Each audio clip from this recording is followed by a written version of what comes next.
Alright, hello and welcome everybody to Need for Speed Underground 2, Stage 0+1. So, this run includes the first stage of the game. Not more, no less. So it's going to be a very short run, very simple run, because there's not really that much of the game to show off, but very cool is going to be a quick skip at the start of the run and a couple of things around it. So we're going to look at a couple of the skips in this game, and we're going to start off with a quick setup for the first skip in the game. So we're just going to start, not going to start the timer yet. This is all part of the setup, this isn't part of the run.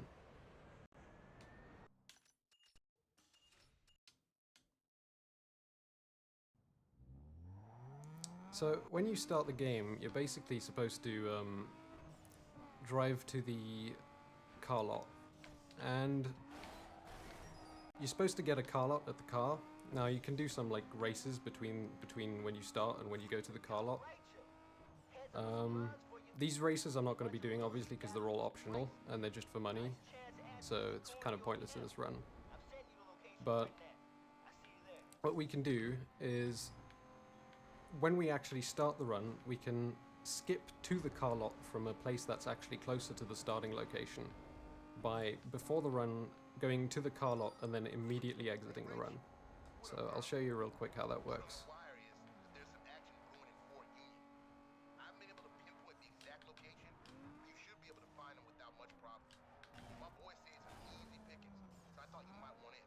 So sadly we won't be hearing any of the game's music,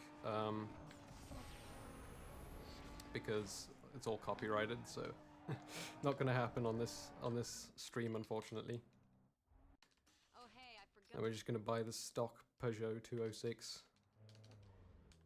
and then we're gonna quit. And so the timer starts in 3, 2, 1, now. Alright, good luck. Thank you. Right, so we quit and relaunch to basically skip the intro cutscene. There's a pretty lengthy intro cutscene where Rachel basically tells you everything. And you can just skip that by exiting to the main menu and then resuming the run or the game. Yo, Rachel, heads up for some runs for you. Bunch of losers gathering for some racing. Now it's a chance to add some easy coin to your account. I'm sending you locations right now. I see you there.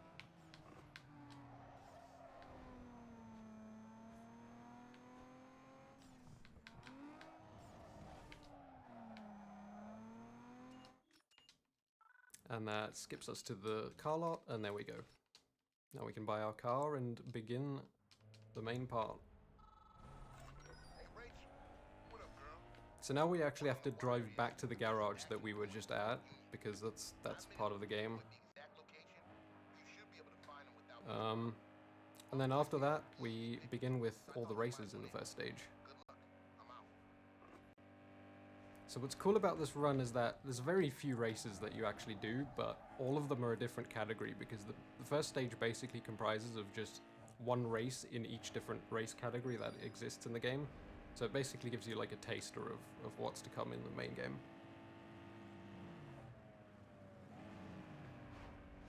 Sadly, I don't do any like full-length speedruns of this game because they're way too long for my taste. I'm generally someone who does very short speedruns.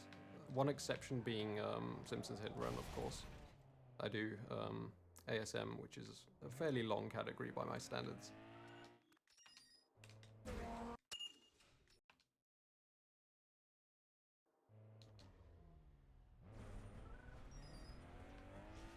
And you'll actually see an example of one of those short categories that I do after this run. So I'm doing 2 runs in a row, so you guys are stuck with me for 2 runs.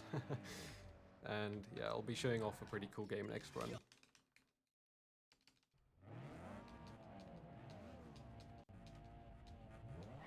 So here we've got a simple Street X race, or Street Cross, or whatever you want to call it.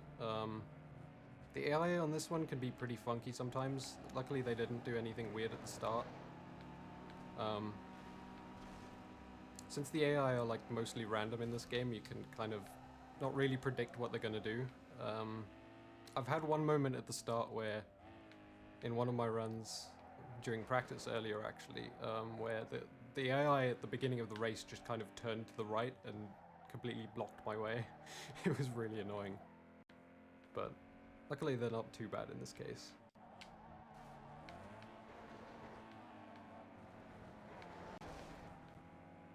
Thank you, Mika, for telling me that Tom told me I smell.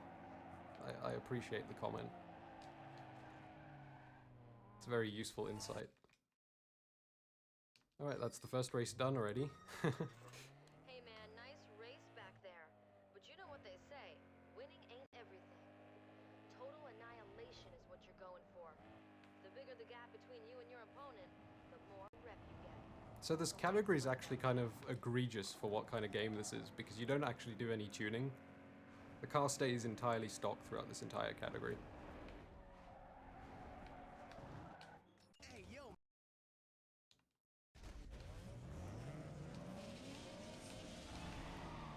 Alright, there we go, we got a drag race. Got to get those perfect shifts. The perfect speed. Drag races in this game are pretty simple. There's no like actual steering, you're kind of snapped onto lanes in the road.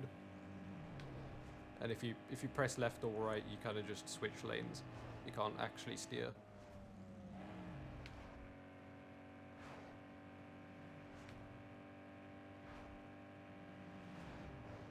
Do you have time for a quick donation? Yeah, feel free. We got Ellie with the £5. I promised I'd done I forgot where the level was. This is for level 8. And that is for the Trevor project, so thank you, Ellie, for the £5 donation. It's much appreciated. Alright, so that's the drag race done.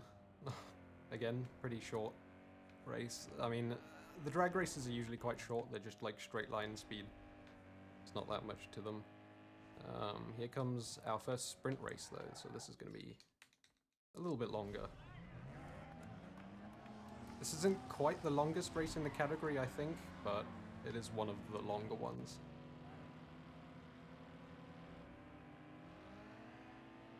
Again, very short category, there's not that much to see, but it's a fun little taster of what the game's like. And I'm sure a lot of you are familiar with this game. Very, very popular street racing speed game. Not a popular speed game, I would say, but a popular game in general. Street racing game. In this case, it's the PC version, but I'm sure a lot of people have played this on the PS2 or the Xbox or whatever. Came out on a lot of platforms. Even came out on the GBA, which is a completely awful version. I mean, it's not actually a port of the game, it's a completely different game. But I had Need for Speed Underground 2 on the GBA, and it was really bad.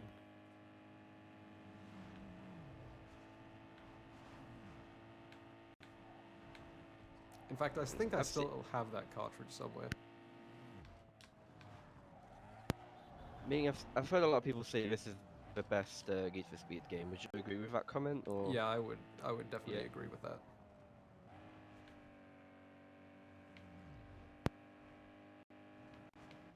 Some people think Underground 1 is better, or Most Wanted, but I generally think that this game not only has like some of my favorite customization options in Need for Speed, it also just feels the best to play.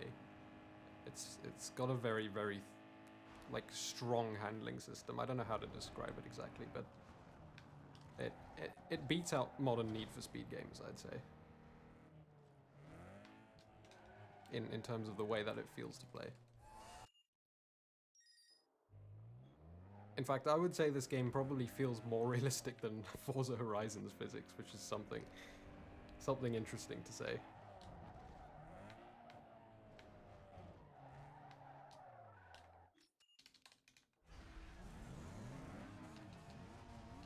Alright, so this race is going to be quite interesting, because we're going to be showing off a quick little funny glitch.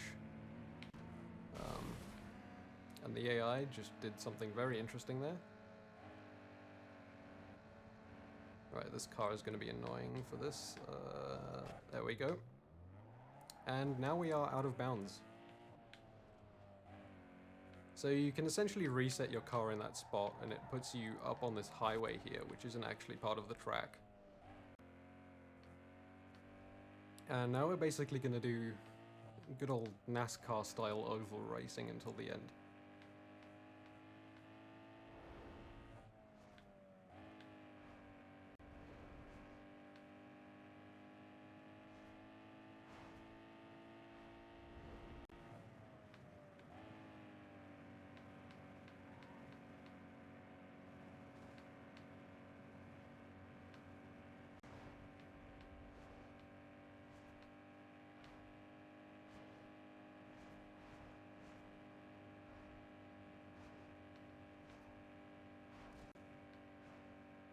Yep, this is basically the circuit now.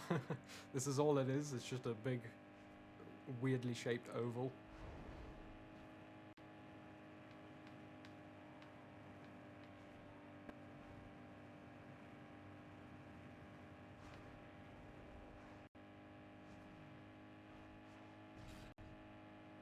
And the final lap.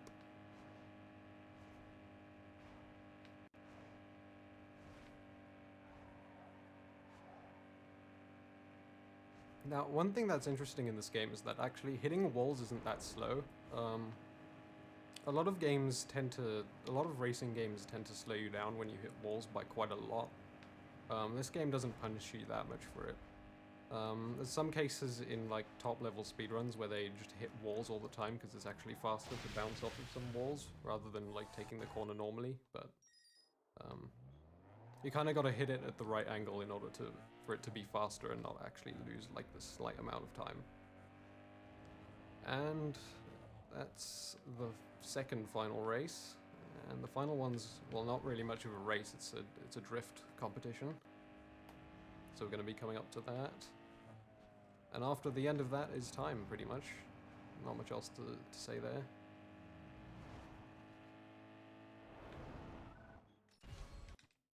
Alright, here we go. Bit of drifting.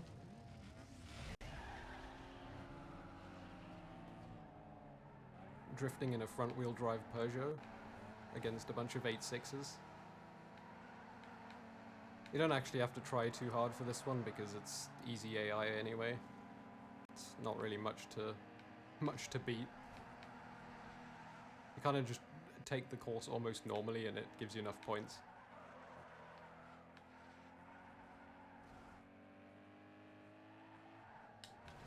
And from here I pretty much can just drive normally until the end.